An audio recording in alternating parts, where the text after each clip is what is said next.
Wayne Dyer's book says, you will see it when you believe it. And we say to you, test the heck out of it. In other words, make yourself believe it. Show yourself. Think thoughts and watch them manifest. Think other thoughts. In other words, notice the correlation between what you think and feel and what happens. It's accurate every single time. Adjust the way you feel, watch what happens. It's accurate every single time. But what's tricky about this is, and we keep coming back around to this here today, it's wonderful awareness, is that if I stand here and I want to be over there and I say I'm willing to do anything it takes to get over there, I've got a resistance within my vibration because of my inherent dissatisfaction with where I am. Where if I say it's lovely over here and it would be lovely over there, now I've softened that resistance. As I say, from my lovely vantage point where I feel blessed and worthy, I'm looking forward to more evidence of my blessedness and worthiness. Now you've got the whole gamut covered. In other words, can you feel how that just cleaned everything up, you see? So when you realize that you're tapped into the abundance of dollars or to the abundance of abundance, then you don't have to worry about shortage because it flows in as fast as it flows out. Then you begin to take shortage out of the equation. Then you begin to take limitation out of the equation. Then you begin to expect somehow, some way, whatever you want to manifest. And that's when the distance between your dream and the realization of it becomes infinitesimal. And that's when you say, well, it's like magic. And we say, it isn't magic. It's normal. It's an interesting thing when you stand all by yourself and realize that everything that has happened is coming to you by you. And then you say, but it's not turning out quite the way I wanted it to. So now I have to take responsibility. And I must not be doing a very good job. That sort of enhances your own feeling of self-loathing. And so then we say, well, then blame it on your mother for a while and try to relieve that sense. Give yourself some relief. And you say, oh, yes, that does feel better. And then there's my mother, there's my mate, there's the economy, there's the president, there's the government, there's the past lives. In other words, I have a long list of things that I can blame, but now I feel I have no control. And so we say, all right, regain control, take total responsibility for what's happened to you. You are in charge. And you say, oh, that feels so good for about a minute. And then you start the self-loathing all over again. In other words, but somewhere in that process, you will bring yourself vibrationally back into alignment of trusting in the goodness that really is you. Yes. And this is our way of saying to you that it's not a straight and narrow path that you must make your way to. In other words, when you achieve vibrational alignment with your well-being, around every corner is a potential satisfying of something that you want. Literally. And the reason that the universe is able to do that is because there are so many players, there is so much data, there is so much interaction, there has been so much already expansion.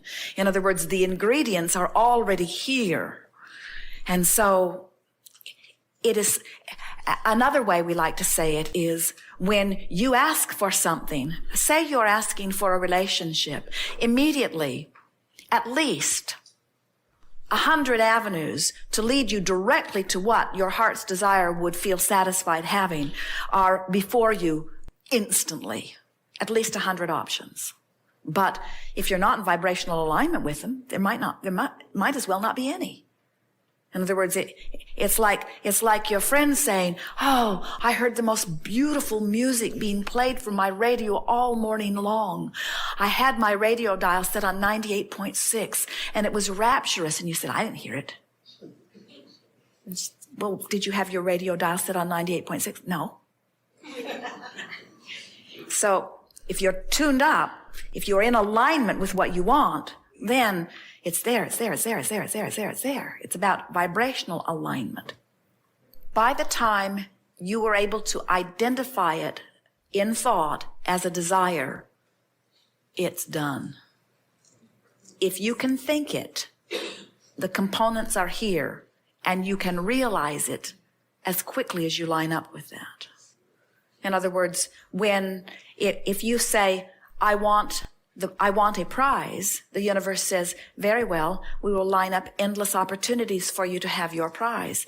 And when you say, but there is only one prize, the universe says, very well, we will make it very difficult for you. And when you say, there is only one prize and I think that person will get it, the universe says, very well, it will not be yours. In other words, your thoughts happen. But when you say, there is no shortage of prizes, the universe says, then pluck from those that please you. They are everywhere around you. When you say, but I am the only worthy one and no one else is worthy, the universe says, well, depends upon how they feel about them, not how you feel about them. In other words, your every thought affects your vibration, but that's all that affects your vibration. And your vibration is the only thing that ever affects your outcome. In other words, because every time you launch a preference, the universe has gone to work on fulfilling your preference and has taken great satisfaction in doing so. In other words, all of your future worlds have been envisioned and enjoyed by all that is non-physical. That's why it's in escrow, ready for you to let it into your experience, you see. Well, we want to clarify something that may have gotten a little out of balance. We do want you to put yourself first in the sense that your only perspective is through the eyes of self. And so as you find thoughts that feel good to self, now you're connected to your source, and now you have plenty of resources that you can flood to whatever is your object of attention. But we see a lot of people who are joyously helping others, and it seems overtly putting others first, and in doing so, they are having great satisfaction and joy in the process of it. In other words, a mother who tends to her child is certainly putting her child in the position that you would call first, but she is getting enormous satisfaction from it because she is fulfilling something that she's intended for a very long time. So there's no discord in that. The discord comes in doing something for someone and resenting doing it. In other words, you are putting yourself first when you are serving others and joyful in the serving. The discord comes when you are feeling that your resources are limited and there's not enough of you to go around, and so you are doing it out of obligation rather than out of wanting to do it. So let's just back up and approach this whole subject a little differently, and let's call it allowing and resisting rather than doing for others or doing for myself. Allowing or resisting. So I can do for myself and allow the energy to flow, or I can do for others and allow the energy to flow. Or I can do for myself and not allow the energy to flow, or I can do for others and not allow the energy to flow. But it's not the action, it's not the function of what I'm doing, it's the function of how I'm feeling while I'm doing it, you see. So as we've been talking about these different emotional set points, we can feel that you have come a long way. In other words, you can feel that you have been coming more and more into self-appreciation, especially recently, but over time. It's something that everyone is born doing, and then many of you lose as you're trying to find your relationship to everyone else around you, and then most eventually come back around to it. In other words, you always do when you make your transition. Sometimes you see very little ones selfish enough to kick up a ruckus in order to make sure they get what they want, and very old ones selfish enough to kick up a ruckus to make sure that they get what they want. But in neither of those cases is there alignment in the way we mean it. In other words, we don't want you to think that you have to kick up a ruckus in order to demand something from someone else. We want you to understand that the entire universe is ready to comply with you. You just have to find the balance that lets the universe comply. And so the way you do this, the way you selfishly put yourself back in the place that you allow well-being to flow to you in the way you deserve and in the way that is absolutely normal, is just through trial and error. In other words, you throw some fits and see where it gets you. And you soften and appreciate and see where that gets you. In other words, it truly is person by person, subject by subject, just feeling your way until you feel it click into place. It really, really is that. You're wanting to see universal forces Call it God, call it inner being, call it universal forces, call it source energy, call it this energy stream of well-being, call it whatever resonates well with you when you name it.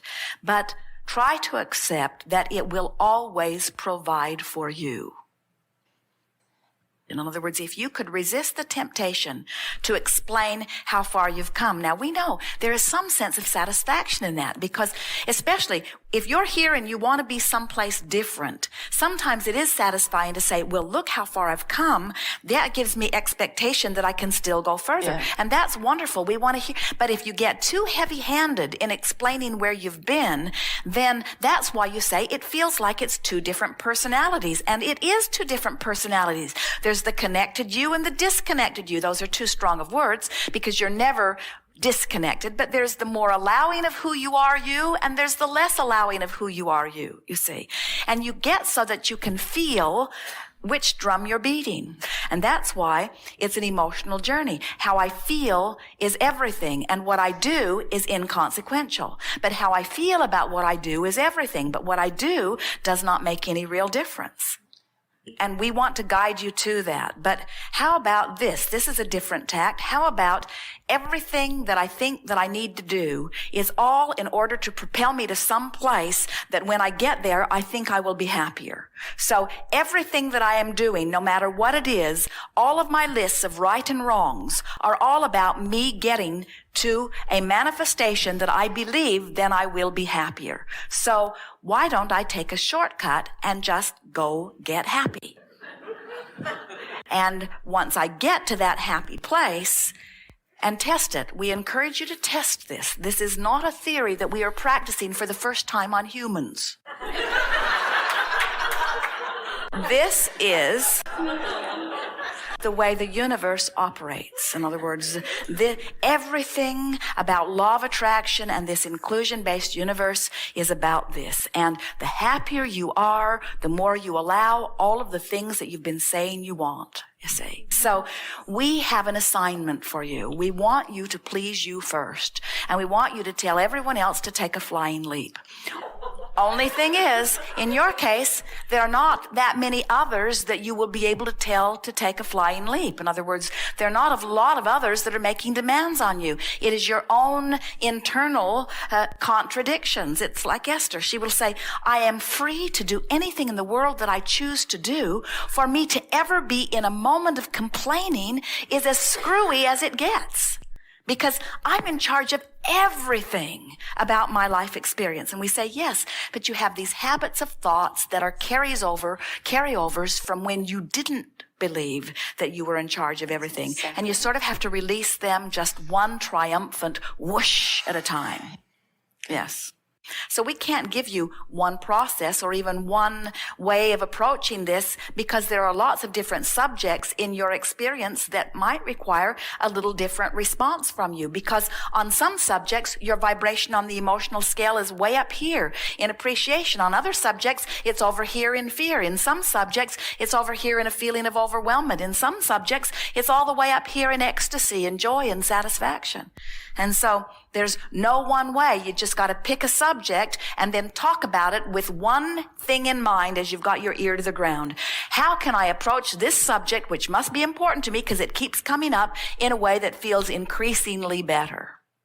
So what we want you to feel, and it's what we've been talking about all day here today, is that the universe will provide anything and everything that you want. In other words, there are so many resources. This universe will accommodate all of you in delightful and effective ways. You just have to let yourself off the hook as being one who must find a provider. In other words, here is what we are saying. Because this is certain.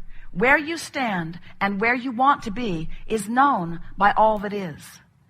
And when you take the time to wake up deliberately, acknowledging the high-flying disc and deliberately staying there and beating the drum of it and practicing it through the day, even if you fall off, you will. Even if you fall off, get on again. Even if you fall off, tomorrow get on. Even if you fall off, tomorrow get on. Until eventually Esther said, Abraham, I refuse to accept that I have to wait until tomorrow to get back on the high-flying disc. You've given me too many tools. I like it on the high-flying disc. I'm going to be on the high-flying disc. I don't care what it takes to be on the high-flying disc. Even if I have to feel good, I'm going to be on the high-flying disc. And after a while, it just becomes such a steady point of attraction that you begin to feel like the invincible.